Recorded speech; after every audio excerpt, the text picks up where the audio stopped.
বিসমিল্লাহির রহমানির রহিম। আমাদের উচ্চ মাধ্যমিক শ্রেণীর অনলাইন কার্যক্রমে পদার্থবিজ্ঞান দ্বিতীয় পত্রের নবম অধ্যায় পরমাণুর গঠন অংশে বন্ধন শক্তি নিয়ে আলোচনা করছিলাম। আমরা পূর্বের ক্লাসের ধারাবাহিকতায় আমরা আজকে এই বন্ধন শক্তির পরবর্তী অংশগুলো নিয়ে ইনশাআল্লাহ আলোচনা করব। তো বন্ধন শক্তিতে আমাদের গত ক্লাসে যে আলোচনা ছিল সেটি হলো যে একটি নিউক্লিয়াসে যে প্রোটন এবং নিউট্রন গুলো থাকে এরা পরস্পরের সঙ্গে একত্রিত হয়ে নিউক্লিয়াস গঠন করার সময় যে পরিমাণ শক্তি নির্গত করে সেটি তার হলো বাইন্ডিং এনার্জি বা বন্ধন শক্তি। আমরা যদি নিউক্লিয়াসকে যদি ভেঙে যদি ওর অংশগুলোকে আলাদা করি সেক্ষেত্রেও কিন্তু আমাদের এই সমতুল্য পরিমাণ শক্তি কিন্তু সেখানে প্রয়োগ করতে হয়। সুতরাং নিউক্লিয়াস গঠন হলে শক্তি নির্গত হয়, আর নিউক্লিয়াসকে ভেঙে যদি তার উপকরণকে আলাদা করা হয় তাহলে শক্তি আমাদের কিন্তু বাহির থেকে সমপরিমাণ শক্তি দিতে হয়। সুতরাং এই বাইন্ডিং এনার্জির যে ইকুয়েশন বা আমরা যে সংজ্ঞায়িত করা সেটিকে নানাভাবে কিন্তু করতে পারি, যেটা এখানে তিন ভাবে সংজ্ঞায়িত করা আছে। একটি হলো প্রোটন ও নিউট্রন গুলো পরস্পরের সাথে যে বন্ধনে আবদ্ধ থাকে, যে বলে আবদ্ধ থাকে, সেটি হলো বন্ধন শক্তি। দ্বিতীয় হলো প্রয়োজনীয় সংখ্যক নিউক্লিয়নকে অর্থাৎ প্রোটন এবং নিউট্রনকে একত্রিত করে একটি স্থায়ী নিউক্লিয়াস তৈরি করার জন্য যে শক্তির প্রয়োজন সেটি বন্ধন শক্তি। আর সর্বশেষ অপশনটি হলো এটা যে নিউক্লিয়াসকে ভেঙে তার উপকরণগুলোকে পৃথক করতে ওই নিউক্লিয়াসে বাহির থেকে যে পরিমাণ শক্তি প্রদান করতে হয় সেই শক্তির পরিমাণটাই হলো তোমার বন্ধন শক্তি। তুমি কি এই তিনটা ধারণা বুঝতে পারছো? জি স্যার। তাহলে একটি হলো নিউক্লিয়াসে নিউক্লিয় কণাগুলোর মধ্যে যে আকর্ষণ বা রাখার পরস্পরের প্রতি শক্তি সেটা বন্ধন শক্তি। আরেকটি হলো তোমার এদেরকে ভেঙে ফেলার জন্য যে শক্তির প্রয়োজন সেটিও বন্ধন শক্তি, একই জিনিস কিন্তু। হুম।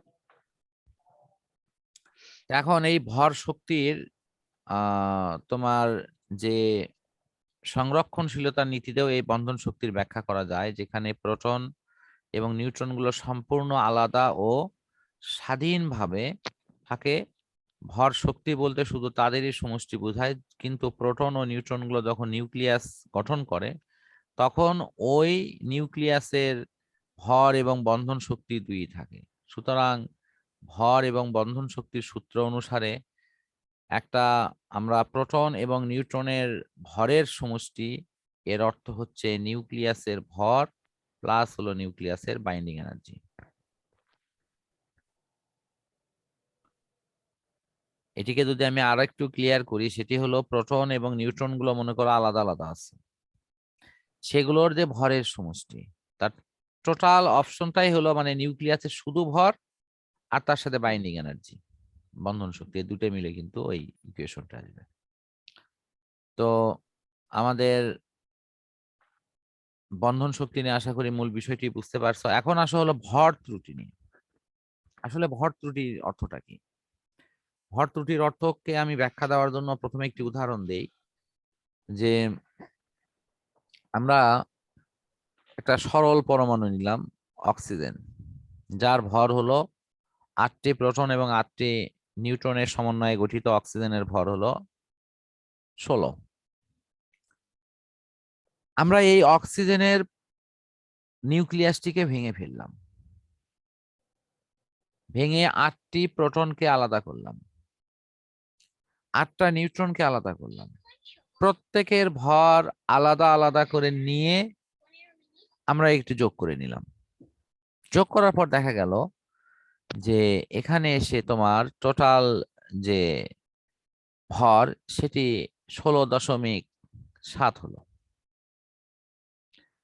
কিন্তু যখনই আমি আবার ওই নিউক্লিয় কণাগুলো যেগুলো নিউক্লিয়ন বলা হয় তাদেরকে যদি আমি একত্রিত করে আবার ওই অক্সিজেনের নিউক্লিয়াস গঠন করি তাহলে কিন্তু তার ভর আবার কিন্তু ওই সেই 16ই হয়ে যায়।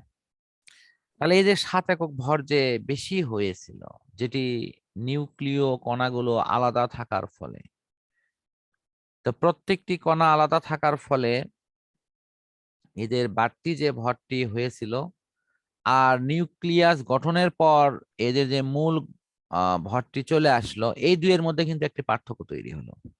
এই এই পার্থক্যটাই হলো তোমার ভর ত্রুটি। হুম। এখানে আমাদের মনে হতে পারে যে এই যে 0.7 পরিমাণ যে ভরটি কমে গেল, তাহলে এটি এটি কোথায় যাবে? এটি কিন্তু ওই বন্ধন শক্তি তৈরিতে সাহায্য করবে। সাহায্য করবে। আর এই বাইন্ডিং এনার্জি তোমার নিউক্লিয়াসকে স্থায়ী হতে এবং সেটিকে স্থিতিশীল করতে কিন্তু উল্লেখযোগ্য ভূমিকা পালন করে। যে নিউক্লিয়াসের বন্ধন শক্তি যত সুদৃঢ় হবে সেই নিউক্লিয়াসটি তত স্থায়ী হবে। কাজে আমাদের এই বাইন্ডিং এনার্জির বিষয়টি কিন্তু ওই নিউক্লিয়াসের স্থিতিশীলতার জন্য খুবই গুরুত্বপূর্ণ। আমার মনে হয় বিষয়টি এখন অনেকটাই ইনশাল্লাহ ক্লিয়ার। হ্যাঁ। ঠিক আছে, জি স্যার। এখন আমরা দেখবো হলো এই বাইন্ডিং এনার্জি এবং ভর ত্রুটির মধ্যে সম্পর্কটা কি।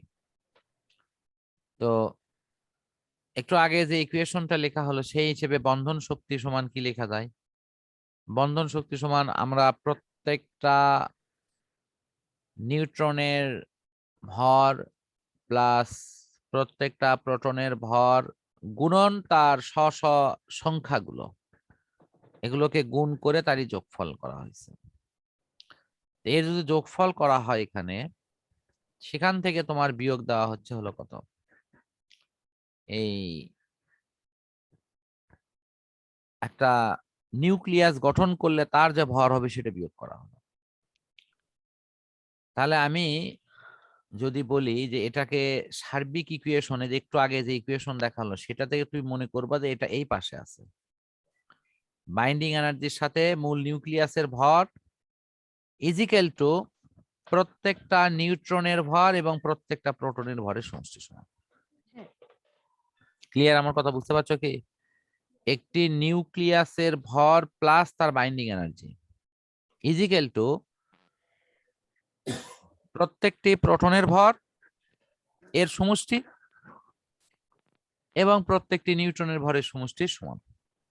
মানে এটা এই দুটার যোগফলের সমান। হুম।